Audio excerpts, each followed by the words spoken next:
आऊज़ु बिल्लाहि मिनश्शैतानिर्रजीम बिस्मिल्लाहिर्रहमानिर्रहीम। आज का जो हमारा टॉपिक है वो है चैप्टर 10 से 10th क्लास का चैप्टर है 10th। उसके अंदर गैशियस एक्सचेंज के बारे में हम डिस्कस करेंगे। और गैशियस एक्सचेंज क्या चीज़ है, लिविंग ऑर्गेनिज़म कैसे अपने एक्सटर्नल इन्वायरमेंट के साथ गैसेस को एक्सचेंज करता है। लिविंग ऑर्गेनिज़म को ज़िंदा रहने के लिए ऑक्सीजन की ज़रूरत होती है और अपनी बॉडी से कार्बन डाइऑक्साइड, वो क्योंकि एक टॉक्सिक गैस है, उसको एक्सपेल आउट करने की ज़रूरत रहती है। तो इस सारे प्रोसेस को हम क्या बोलते हैं, गैशियस एक्सचेंज। तो मैं कह सकता हूँ taking in oxygen, taking in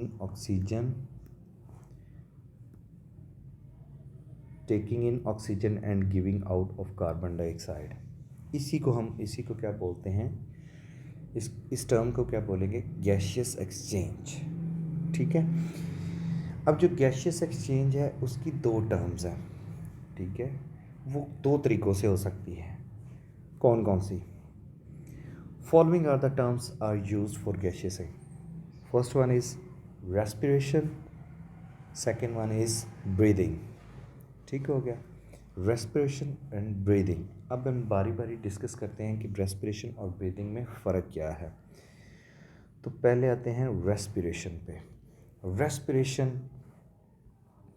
respiration is defined as a metabolic process wherein the living cells of an organism obtains energy in the form of ATP by taking in oxygen and liberating carbon dioxide from the oxidation of complex organic substance।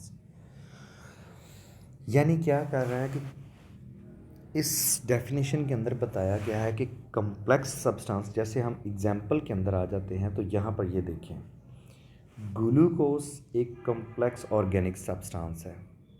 ठीक है। और oxygen हम कहाँ से लेते हैं, air से। ठीक है, जो हमारे लंग्स तक आती है। ठीक है, ये आपस में और साथ में एनर्जी इस्तेमाल होती है।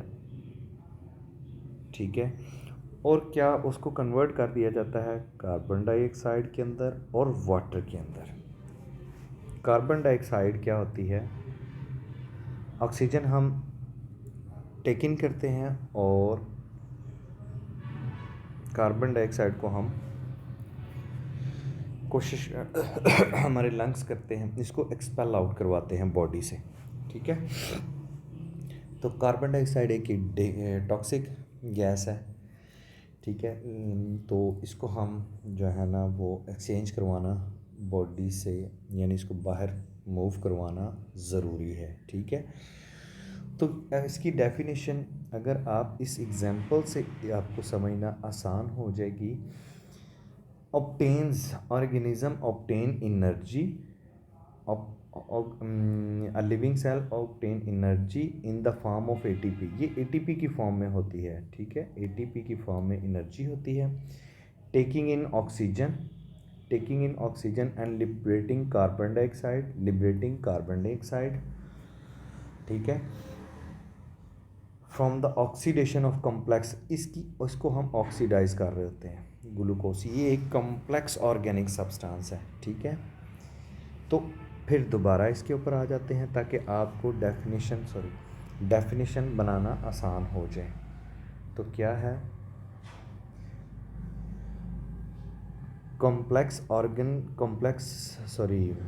सब्सटेंस, जो ऑर्गेनिक सब्सटेंस है इसकी ऑक्सीडेशन करवाई जाती है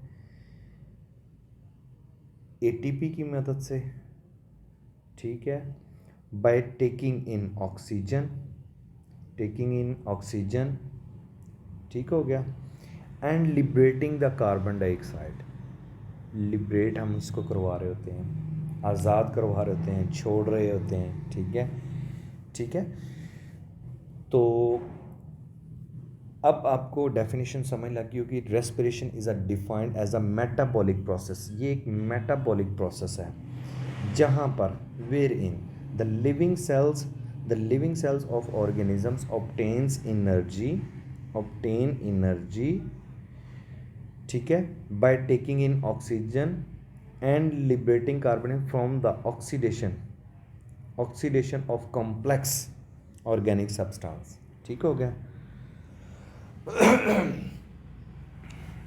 तो ये रेस्पिरेशन की सबसे आसान डेफिनेशन और मीनिंगफुल मुझे लगी है, तो वो मैंने आपको समझा दिया। ठीक है, अब यहाँ पर एक बात याद रखिएगा, वो क्या है?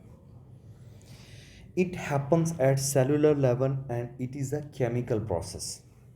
ठीक है, ये सेलुलर लेवल पे होती है रेस्पिरेशन और केमिकल प्रोसेस होता है। आप इसके अंदर देखें कि केमिकल यानी केमिकल्स टूट फूट का शिकार हो रहे हैं। ठीक है, जैसे कि ये कॉम्प्लेक्स ऑर्गेनिक सब्सटेंस है, उसको तोड़कर ऑक्सीजन लेकर और एटीपी को यूज़ करके हम कार्बन डाइऑक्साइड को लिबरेट करवा रहे होते हैं। ठीक हो गया। उसके बाद आ जाता है ब्रीदिंग। अब ब्रीदिंग क्या चीज़ है?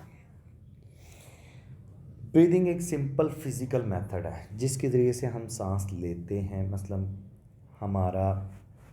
हमारी बॉडी के जो इंटरकोस्टल मसल्स और डायफ्राम जो होता है वो जब कॉन्ट्रैक्ट करता है तो फिर क्या होता है, हम अपने जिस्म के अंदर यानी हवा लेकर जाते हैं, और जब ये रिलैक्स करते हैं इंटरकोस्टल मसल्स और डायफ्राम तो फिर क्या होता है कि हवा को बाहर की तरफ निकाल दिया जाता है।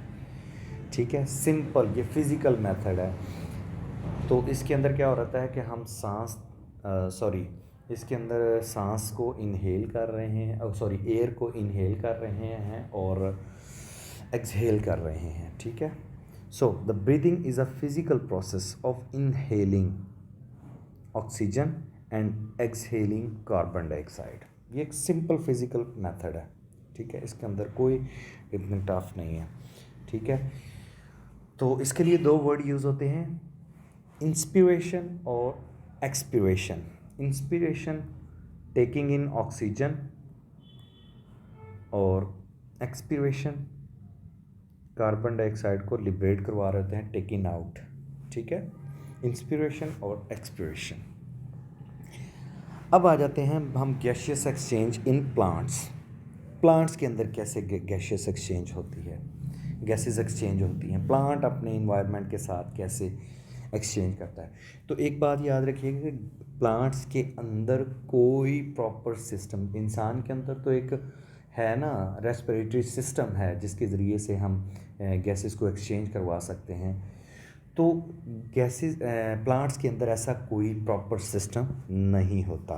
प्लांट्स हैव नो ऑर्गन्स और system for the exchange of gases with the environment. ठीक हो गया, विद द इन्वायरमेंट यानी इसके लिए नो ऑर्गन नो कोई सिस्टम नहीं है गैसेस को एक्सचेंज करवाने के लिए। ठीक हो गया। नंबर 2, every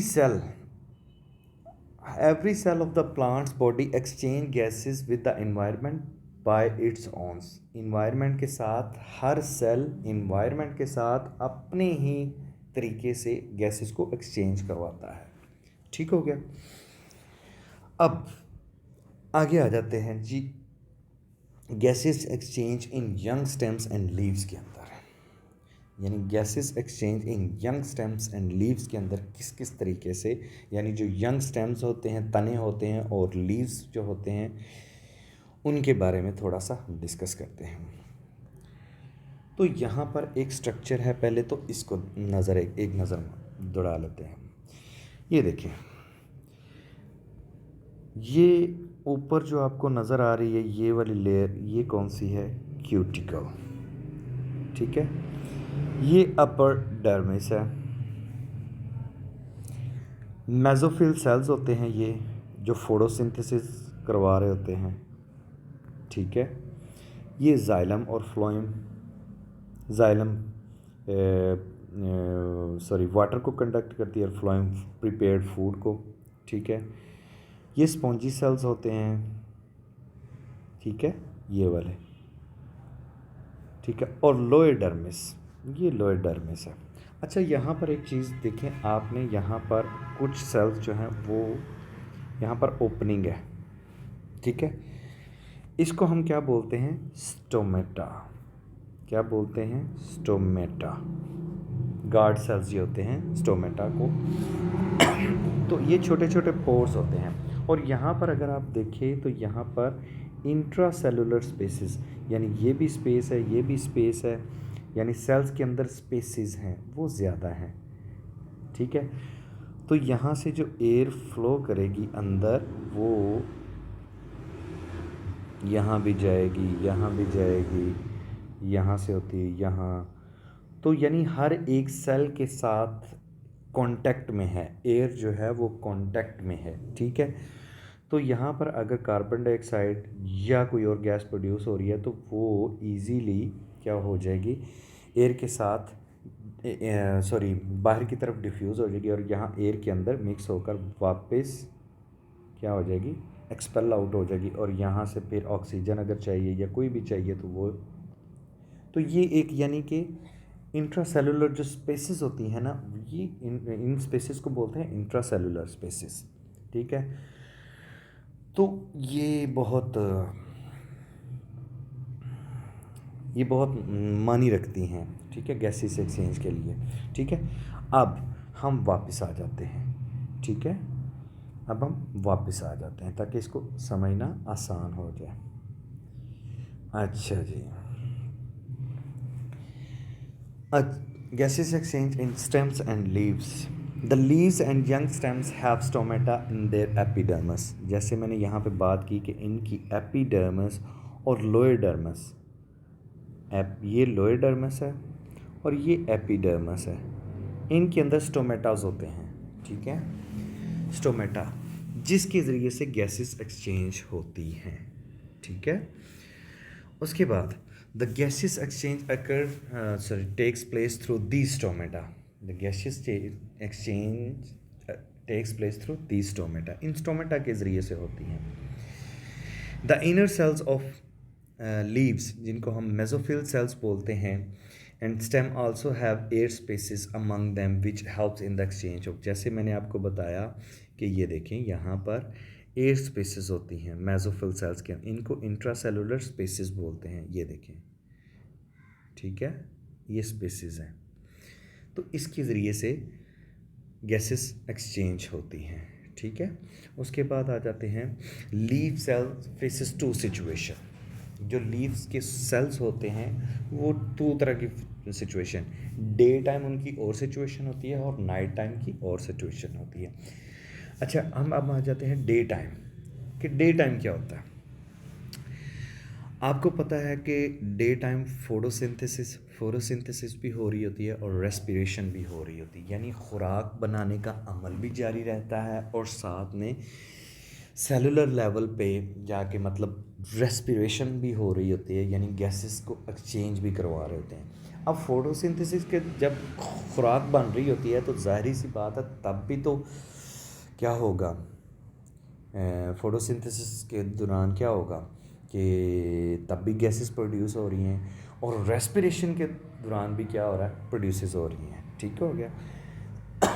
तो ये साइड बाय साइड काम चल रहा होता है डे टाइम, यानी दोनों काम साइमल्टेनियसली इकट्ठे चल रहे होते हैं, एक ही वक्त में दोनों काम हो रहे होते हैं। ठीक है, during the day time mesophyll cells of leaves carrying out photosynthesis and respiration, यानी फोटोसिंथेसिस और रेस्पिरेशन साइड बाय साइड हो रहे होते हैं। अब फोटोसिंथेसिस के अंदर क्या हो रहा था, मेसोफिल सेल्स जो होते हैं oxygen produces in photosynthesis is utilising in cellular respiration, यानी ऑक्सीजन जो प्रोड्यूस हो रही होती है किसके अंदर, फोटोसिंथेसिस के अंदर, फोटोसिंथेसिस के अंदर वो यूटिलाइज कौन कर लेता है, यानी ये वाली ऑक्सीजन रेस्पिरेशन जो है वो उस रेस्पिरेशन जब हो रही होती है उसको इस्तेमाल कर लेगी। ठीक है, और रेस्पिरेशन ये जो कार्बन डाइऑक्साइड है,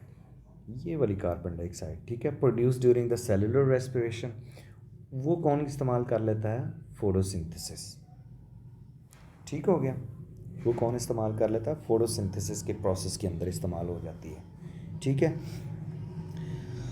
तो ये तो डे टाइम तो मैनेज हो गया, यानी कि जो थोड़ी बहुत होती है वो अगर जो एक्स्ट्रा है उसको हवा के ज़रिए से या एयर के ज़रिए से जो एक्सचेंज कर सकते हैं प्लांट्स डे टाइम के अंदर। अब यहाँ पर नोट एक बात, सॉरी, यहाँ ड्यूरिंग नाइट टाइम क्या होता है? नाइट टाइम तो फोटोसिंथेसिस हो नहीं रही होती, क्योंकि फोटोसिंथेसिस के लिए ज़रूरी है कि रोशनी हो, ठीक है। तो रोशनी तो होती नहीं है, तो फिर रात को सिर्फ़ और सिर्फ क्या हो रही होती है? रेस्पिरेशन। और रेस्पिरेशन के नतीजे में हमें क्या मिल रहा होता है? कार्बन डाइऑक्साइड, ठीक है। तो during night when there is no photosynthesis the leave cells get oxygen. तो क्या करेंगे? ऑक्सीजन वो हवा से इन्वायरमेंट से ले लेंगे, ठीक है, और कार्बन डाइऑक्साइड को स्टोमेटा के ज़रिए से एक्सपेल आउट कर देंगे, ठीक है। रात के टाइम क्या होता है कि फोटोसिंथेसिस हो नहीं रही होती, ऑक्सीजन जो है वो, सॉरी, कार्बन डाइऑक्साइड प्रोड्यूस हो रही होती है, ऑक्सीजन रेस्पिरेशन हो रही होती है, कार्बन डाइऑक्साइड जो है वो प्रोड्यूस हो रही होती है, उसको एक्सपेल आउट कर देते हैं, और ऑक्सीजन उसको चाहिए होती, तो ऑक्सीजन कहाँ से वो लेगा? वो एनवायरनमेंट से लेगा, ठीक है। तो यहाँ तक तो मेरे ख्याल से आपको समझ लग गई होगी। इसी वजह से रात को कहा जाता है कि दरख्तों के नीचे नहीं सोया करें, क्यों? क्योंकि कार्बन डाइऑक्साइड की जो क्वांटिटी होती है वो ज़्यादा होती है, ठीक है। नोट के तौर पर एक ही बात याद रखिएगा, young stems and leaves, some gaseous exchange also takes place through the cuticle which is present over the epidermis। अब क्यूटिकल इम्परमिएबल होती है, इम्पेनिट्रेबल होती है, यानी इसके अंदर कोई चीज़ पेनिट्रेट ना वाटर ना एयर, लेकिन फिर भी कुछ ना कुछ गैसेस जो होती हैं, ये देखिए ये मोम की तरह होती है, ये देखिए ये वाली क्यूटिकल, ठीक है। अब क्यूटिकल सरफेस के ज़रिए से भी यंग स्टेम्स और यंग लीव्स के अंदर ये वाला प्रोसेस हो रहा होता है, गैसेस एक्सचेंज हो रही होती हैं, ठीक हो गया। अच्छा जी, यहाँ तक आपको मेरे ख्याल से समझ आ गई होगी। उसके बाद आ जाते हैं gases exchange in woody stems and roots. अब जो वुडी स्टेम्स होते हैं, वुडी स्टेम्स वो क्या करते हैं? यानी उनके ऊपर तो, यानी ऊपर वो एक छाल होती है जिसको हम बार्क बोलते हैं, वो तो फिर बहुत मुश्किल हो जाएगा। तो उसको समझने के लिए सबसे पहले ये देखें, ये बार्क है। अब बार्क के अंदर छोटे छोटे सुराख होते हैं, ये इस तरह के सुराख, ठीक है, ये आपने तने के ऊपर देखे होंगे, ठीक है। तो इनको क्या, अगर मैं इसको यहाँ से ऐसे काट दूँ, ऐसे यहाँ से काट दूँ, तो ये मुझे कुछ इस तरह का नज़र आएगा, ठीक है। ये वाला एरिया इस तरह का नज़र आएगा, सॉरी,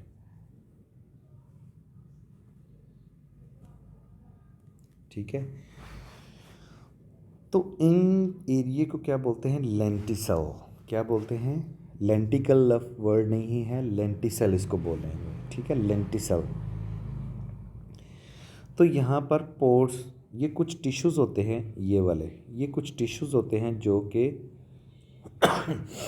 ये इस तरह का जो है ना वो बस्ट कर जाते हैं, ताकि गैसेस जो है ना वो डायरेक्ट इन्वायरमेंट के साथ एक्सचेंज हो सके, ठीक हो गया। तो अब आ जाते हैं, in woody stems and mature roots the entire surface is covered by bark which is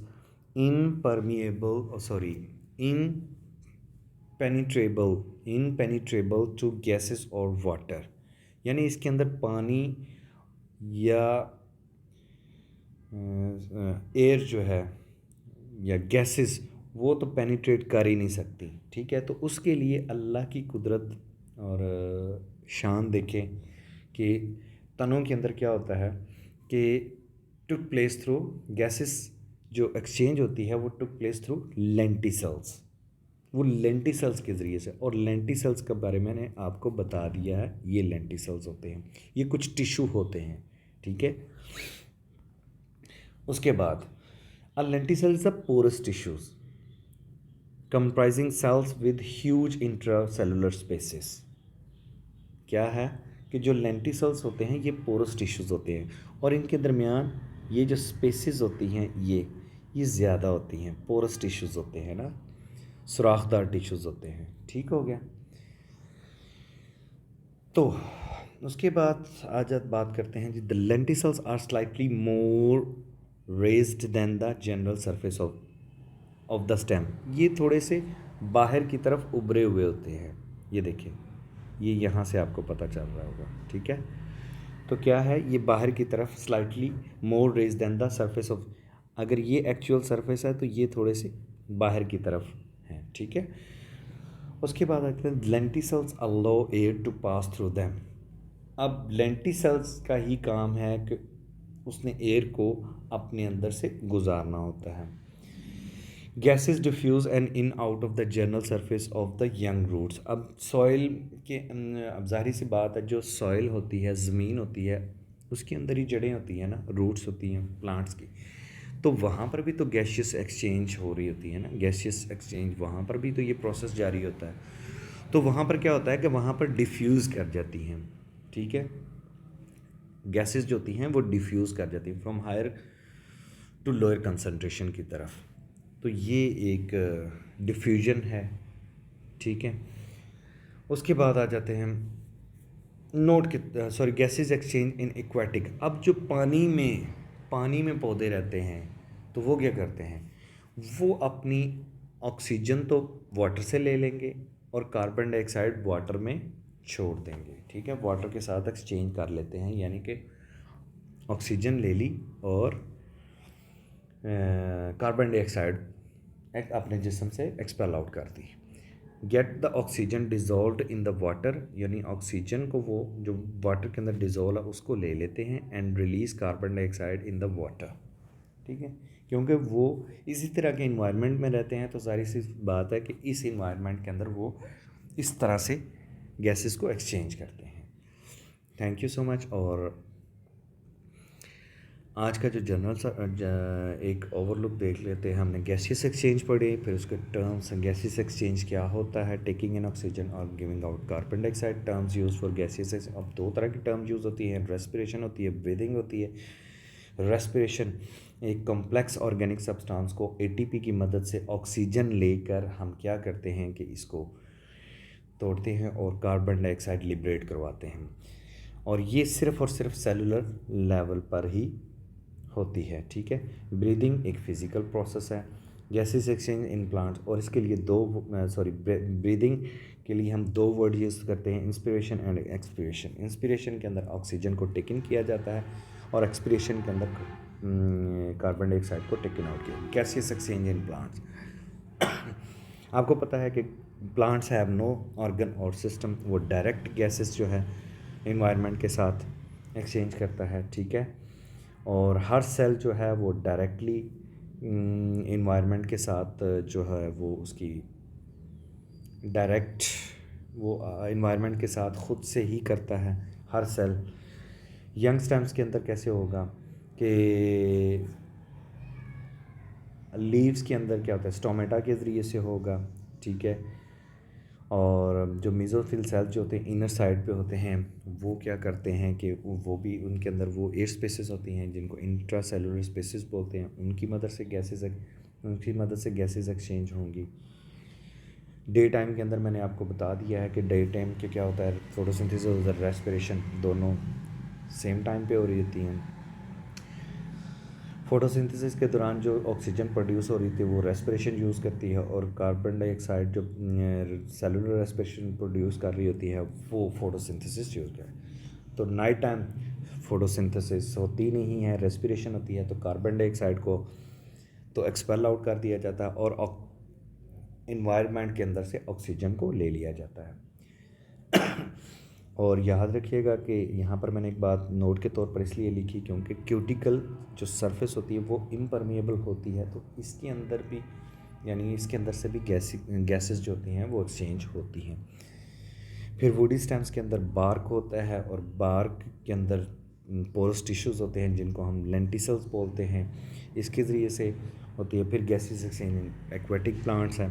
तो ये एक आज के ओवरलुक है, और किसी को अगर समझ ना आए, मज़ीद कोई क्वेश्चन है तो वो इस नंबर पर हमारे साथ रब्ता कर सकता है और व्हाट्सएप पे हमें टच रह सकता है, ठीक है। अगर उसको पीडीएफ किसी स्टूडेंट को पीडीएफ फॉर्म में चाहिए तो वो भी मिल जाएंगे। जज़ाकल्लाह, अल्लाह हाफिज़।